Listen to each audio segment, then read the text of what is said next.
Thank you. Thank you for inviting me to this wonderful conference.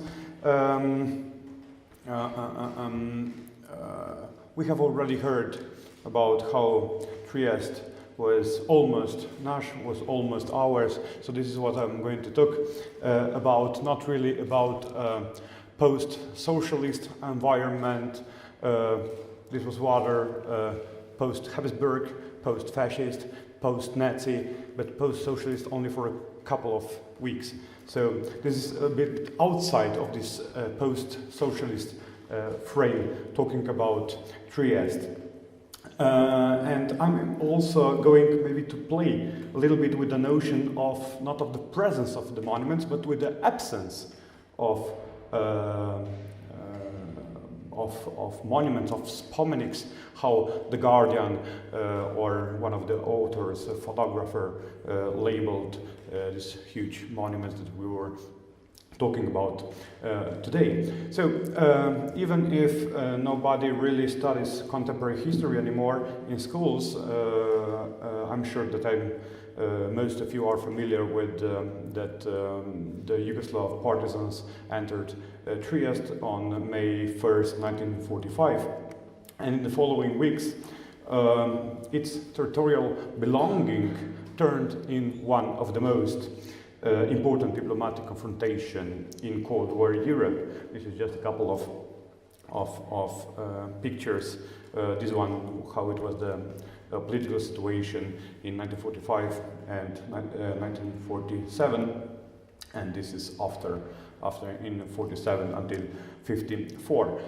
During the war, Trieste and its region were important centers of the resistance movement, which in the last years of war, especially from 1943 and surrender of the Italian army, gained almost massive proportions, at least among Slovenes and Croats, but also among Italians. So I don't want to draw an ethnical line, because there's no ethnic line to draw.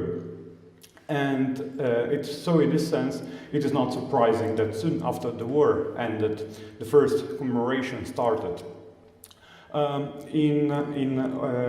example, in October 1945, a mass ceremony was organized in the main city square to commemorate Pinko Tomažić. I'm mentioning him only because last Sunday the Trieste Partisan choir, named after Pinko Tomažić, organized a city tour around the city to meet the places linked with the person of Pinko Tomažić. He was the young communist leader sentenced to death in 1941. But also, not only commemorations, also the first memorials to the fallen partisans started to appear. Most of them were erected immediately after the war in the next 2 years, so 1945, but especially 46 and 47. They were created in the form of memorial plaques displaying the names of the fallen, and as well with political and ideological symbols, most often a red star, and usually placed in local cemeteries. At the same time, however, new commemorative processes developed, transcending these traditional frames both in terms of concept and in terms of space, provided for commemorations, such as, of course, the local cemetery. Instead, they become part of the public sphere and part of the general collective mourning. And therefore, in many villages surrounding the city of Trieste, in addition to cemetery plaques, we can also observe monuments, and this is one of them in the village of Boljunec, Bagnoli. Lerojandra, erected in 1947. And since we heard a lot about desecration, vandalization, and so on, this is the picture at the end of the 90s, how this monument has been vandalized. So these monuments are usually placed in the middle of village squares or on the main roads leading to into the village. So these are, I'm just showing only this one, but there are plenty. Every village has its own monument. So unlike state-sponsored memorials, as it was the case with Soviet monuments erected in Berlin or in Vienna, so this is the one in Vienna that we've seen also before, thanks to other contributors. So these partisan memorials were realized not from above, but on the initiative of village communities and former partisans who had returned home after the war. Usually veterans nominated a committee, appointed a president who assumed the function of coordinator and distributed the tasks among the members of the committee. The projects were mainly self-directed and voluntary. Funds for the monuments were raised by collecting money door to door, and the collected sum has been used for building materials. Other works, for example, carving and all the other things that you have to do to build a monument, were carried out by volunteers and artisans who were themselves often former partisans or their sympathizers. And of course, due to the limited financial resources, these memorials usually consist of large slabs of stone, even if sometimes local marble could be found. And of course, on in most cases, a red star stands upon the monument. This was the symbol, of course, as you know, of the Yugoslav partisan army, but also of the Italian communist partisans.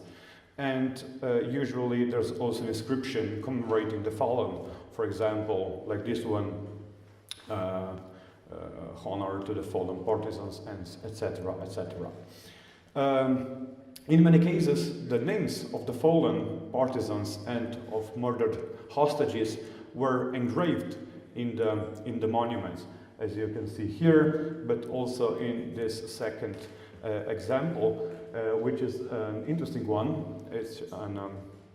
It's a bit out of the Trieste area, but I'd like to show it to you because it includes not only the names of the people fallen during the Second World War, which is the first list, but also the one who died, how they are divided, so between in groups. These partisan monuments, these are new artifacts of memory, is combined secular content with the form of religious rites. Given that the partisan monument had now become a totem, the new object represented a secular shrine that took up its place alongside those associated with the sacral one, usually the village church. So we had on one side, in the same village, the village church and the new totem, so the partisan monument. And in this sense, even the celebrations commemorating the partisans assumed a sacral character. In this context, a representative of the former combatants, of the veterans, or a local political personage assumed the role of the village priest, while the ceremonies and commemorations represented a secular version of religious pilgrimages. In several cases, there was a symbiosis and an intertwining between religious and secular rituals. It was not uncommon to see a procession, this picture from the archive of Trieste, to see a procession of former partisans in Europe in uniforms, like this one, headed by a priest, who first officiated at the church ceremony and then celebrated the fallen at the village monument. And this is another, and you can see a procession with red stars and, of course, and priests.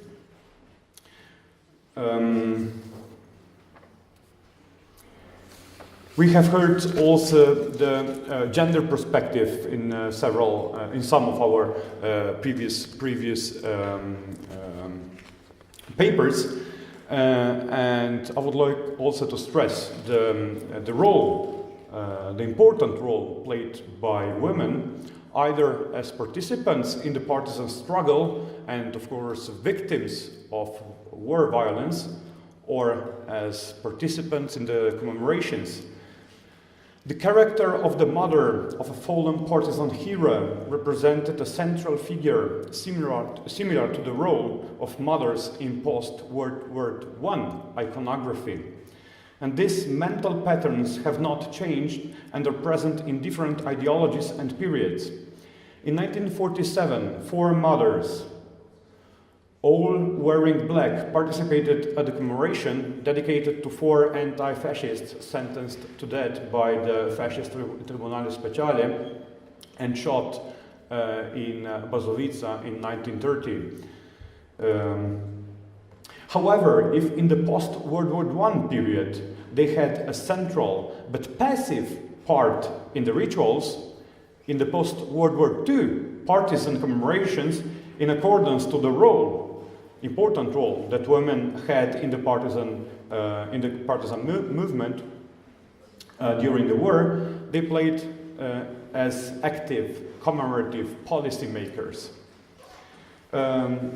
In 1947, at the unveiling of the monument, the one that I showed you before in Bologna, Bagnoli, a woman comrade, Carletta Maria, I think it was her name, spoke in Italian at the unveiling of this monument. However, there have been no monuments dedicated exclusively to female war victims until recently. In 2002, a tombstone with the portraits of 5 young women from the village of Prebenek, partisan kurierke, shot in August 1944, was unveiled. And at that occasion, their remains were exhumed from the cemetery in Trieste and taken to the local cemetery where the local cultural association organized the ceremony.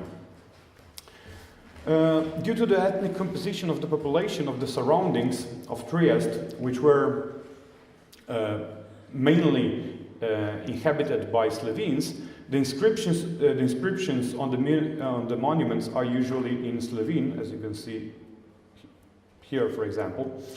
Even the names of the fallen, who are mostly Slovenes, are written in their Slovenian form and not in the official form, Italianized form.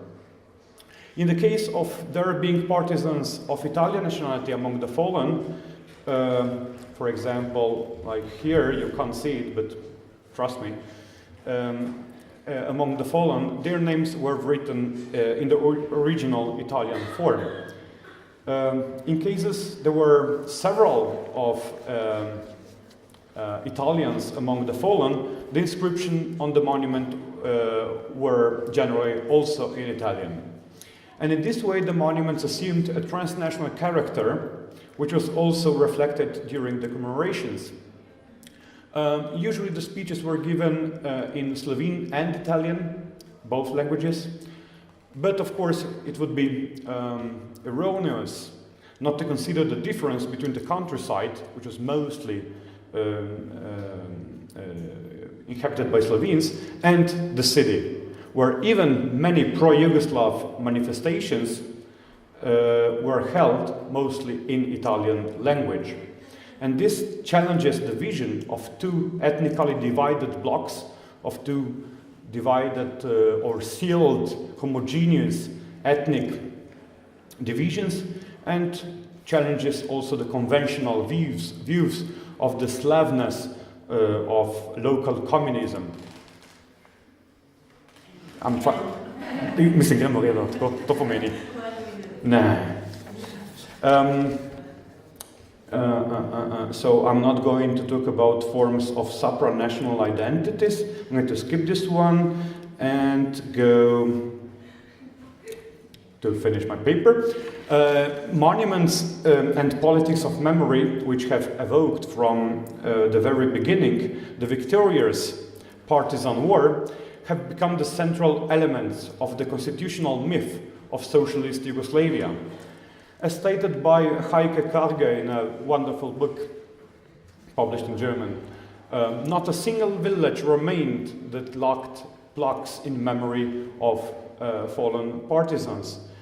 Not surprisingly, such practices were established also on the other side of the Yugoslav border, on the territory of the free territory of Trieste, the one that was established in 47,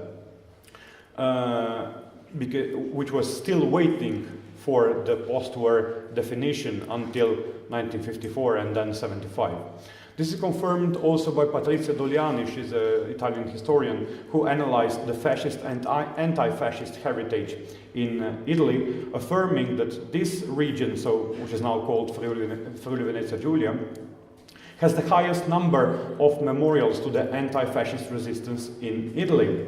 The exception was, and still is, Trieste, where the erection of a partisan memorial due to political, ideological and national conflicts was contested and remained controversial long after the end of the Cold War, until today.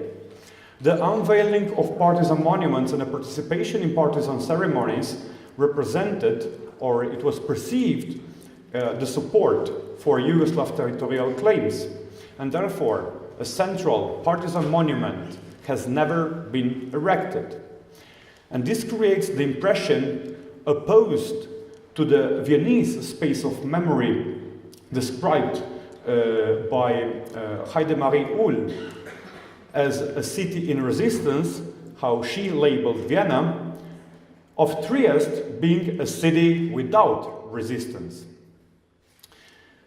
Does the absence of monuments means also the absence of resistance? A partisan monument in the city center would in fact demolish the myth of the local post-war political, economic and even religious elites who legitimized their role through the representation of the past as being the patriotic fight on one side of the Italian Western civilization against, on the other side, the Eastern Slavic or Yugoslav barbaric communism. So in this sense, it means not the absence, it doesn't mean the absence of resistance, but if I would like to connect to the idea of power of today, of the morning session, this means the absence of power, or of limited power, or at least of peripheric power. And in this sense, I would connect to the work published in late 70s by Václav Havel and named The Power of Powerless. And in this sense, I think the partisan monuments, the small partisan monuments, are linked much more to the power of powerless of Václav Havel. Thank you very much.